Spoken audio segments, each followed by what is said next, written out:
Alors, le corps réconcilié, c'est le titre du message. Les prières des saints associent l'âme, l'esprit et le corps comme une seule et même entité. La preuve, 1 Thessaloniciens, chapitre 5, verset 23. Que le Dieu de paix vous sanctifie lui-même tout entier, et que tout votre être, l'esprit, l'âme et le corps, soient conservés irrépréhensibles lors de l'avènement de notre Seigneur Jésus-Christ. Alors, nous devons garder notre corps comme notre esprit et notre âme, loin de toute espèce de mal. Et dans quel but? Eh bien, afin que le Dieu de paix le sanctifie. Donc, relier les trois entités que sont l'âme, l'esprit et le corps, ça n'est pas un hasard, ou simplement une association plaisante. La sanctification concerne tout l'être, et le corps n'en est pas exempt. Le corps a donc une fonction spirituelle essentielle.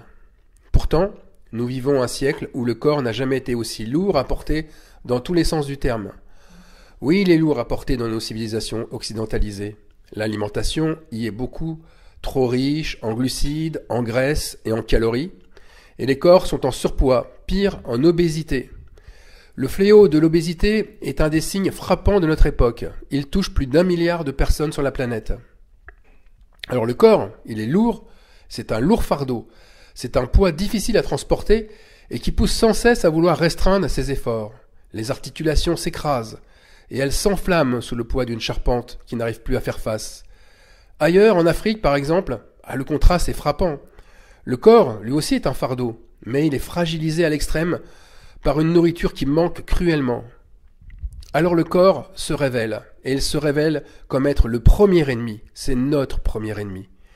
Il y a cette expression qui dit « avoir le diable au corps ». C'est pour désigner quelqu'un qui agit méchamment, qui agit furieusement, en se querellant et en se battant avec tout le monde. Mais pour beaucoup de gens, interrogez-les sur leur combat et sur leur souffrance. Et c'est bien leur corps, le diable. C'est d'abord avec lui qu'ont lieu les plus grands désaccords et les plus grandes batailles. Et je ne me sens pas bien dans mon corps. Ça, c'est une expression qu'on entend.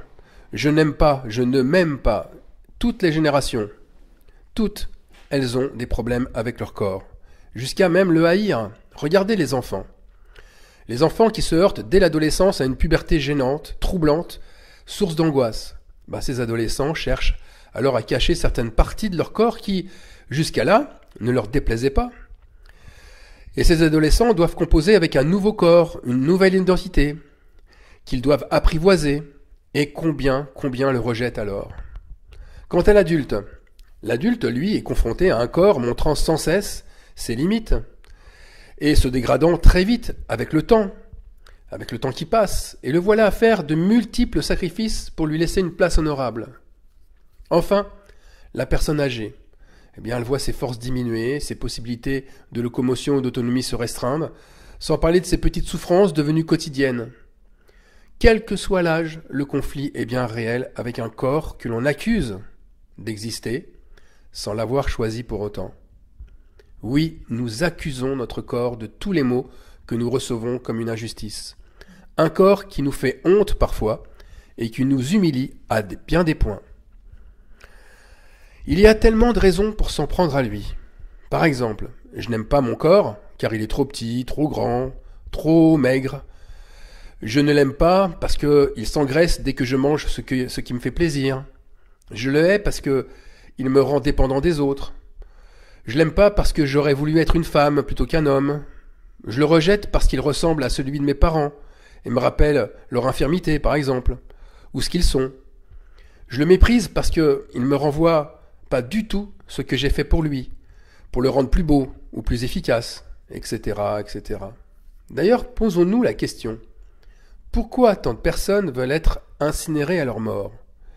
Il y a plein de réponses différentes, mais je pense vraiment que de plus en plus font ce choix parce que brûler le corps est un acte de punition, parce qu'ils veulent faire disparaître ce corps qui leur a fait tant souffrir. C'est aussi une manière de se venger de lui. Ils veulent inconsciemment le voir disparaître à jamais. Ils ont, en fait, cette impression de brûler ainsi ce qui a été impur en eux. Alors pour ceux qui pratiquent leur foi, qu'en est-il? La confrontation avec son propre corps, ça demeure pour beaucoup. Or, tant que nous n'avons pas fait la paix avec notre corps, eh bien notre relation avec Dieu reste ambiguë. Nous sommes les premiers accusateurs de notre corps. Ah, c'est à cause de toi, mon corps, que je n'y arrive pas.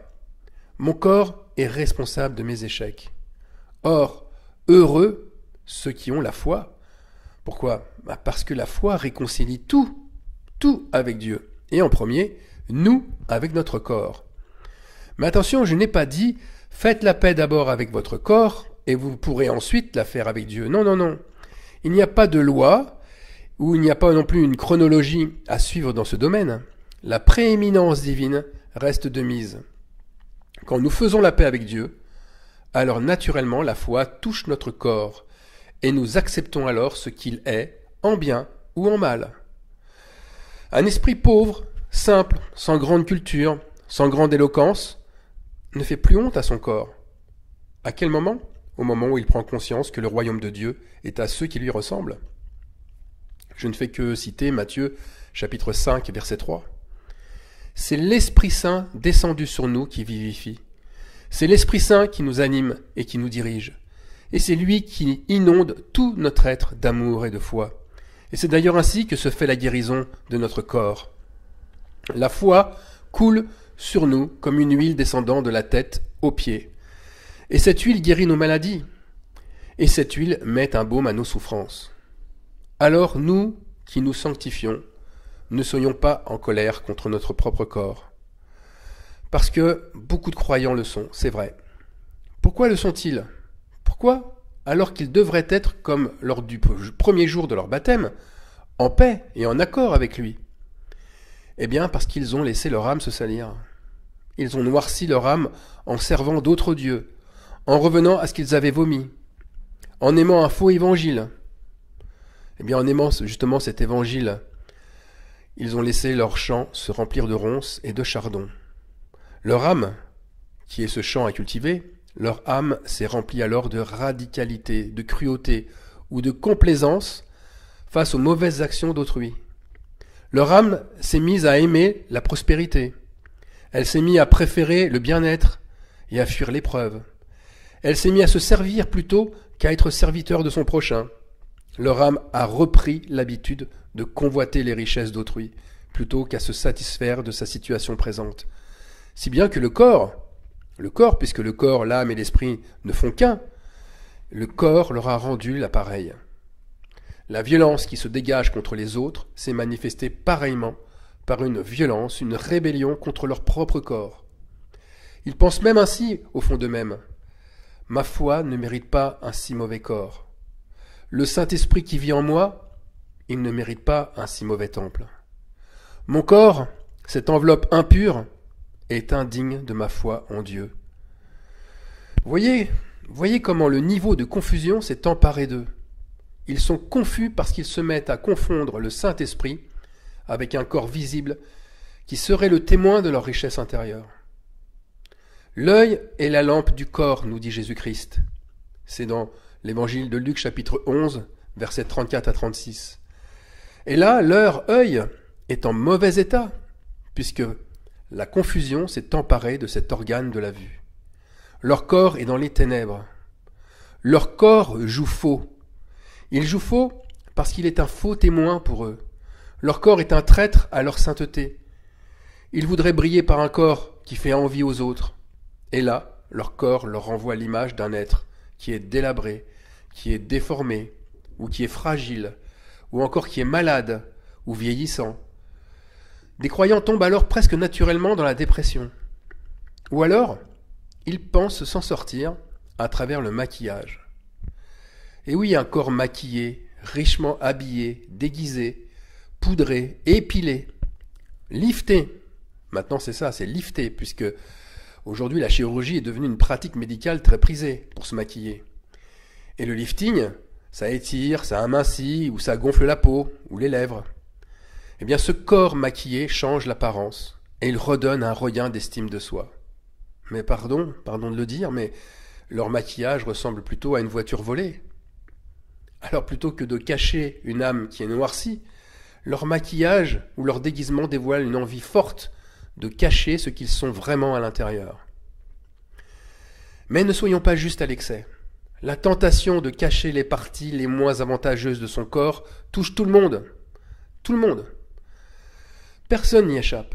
Même Christ a eu les mêmes tentations vis-à-vis d'un corps qui est devenu faible, meurtri. Mettons-nous un instant à la place de notre Seigneur. Le Fils de Dieu, possédant la puissance de son Père céleste, ne devrait-il pas ne pas souffrir? Et là, il souffre corporellement. Mais il souffrait, et c'est une terrible tentation, cette souffrance-là. Et Jésus-Christ l'a traversée. Il l'a vécu, cette souffrance, sans broncher, comme un agneau qu'on amène à la boucherie. Alors, comme le dit la lettre aux Corinthiens, celui qui s'attache au Seigneur est avec lui un seul esprit. Et bien plutôt que de se battre avec ce corps plein d'injustice, ayons toujours à cœur de lui pardonner ses offenses, comme on pardonne à une personne proche de nous. Ayons compassion des faiblesses de notre corps. En bref, aimons notre corps comme il est. Qu'a fait de plus Jésus en donnant son corps à manger comme un aliment? Eh bien, il est venu réconcilier le corps terrestre avec le corps céleste. Ceux qui mangent sa chair endossent un corps céleste semblable au sien, un corps de gloire, un corps qui est éclairé par un œil en bon état, un corps qui ressuscitera au dernier jour. Mais aimons ce corps qui nous abaisse, car c'est en s'abaissant que nous pouvons nous élever spirituellement. Et notre corps participe ainsi activement à notre sanctification. Un corps humilié nous permet de rejeter le mal, et ainsi d'accomplir notre mission de disciples sur cette terre. C'est ainsi que nous glorifions Dieu dans notre corps et notre esprit. Nous ne nous appartenons plus, nous dit Jésus-Christ. Cela signifie que Christ l'a racheté à grand prix et que s'inquiéter pour ce corps, mais c'est s'inquiéter des choses du monde. La foi d'Abraham, par exemple, il y a tellement de sens pour nous disciples. Lisons Romains chapitre 4, verset 19. Et sans faiblir dans la foi, Abraham ne considéra point que son corps était déjà usé, puisqu'il avait près de 100 ans, et que Sarah n'était plus en état d'avoir des enfants. Vous voyez, Abraham ne s'inquiétait pas de son état physique. Fortifié par sa foi, il ne regardait pas son corps et celui de sa femme comme un être humain normal le fait, mais il regardait son corps comme un disciple le regarde. Son corps appartient à Dieu, et Dieu est au-delà de nos limites humaines. Il est source de prodiges et de miracles. Alors oui, ce corps est rempli d'injustice. Oui, il est rempli de souffrance, mais il a été racheté à grand prix en vue de sa résurrection et de sa transfiguration. Alors, que notre Seigneur Jésus-Christ nous parle à travers ce message. Fortifions-nous et réconcilions-nous avec notre corps si nous avons péché contre lui. Amen.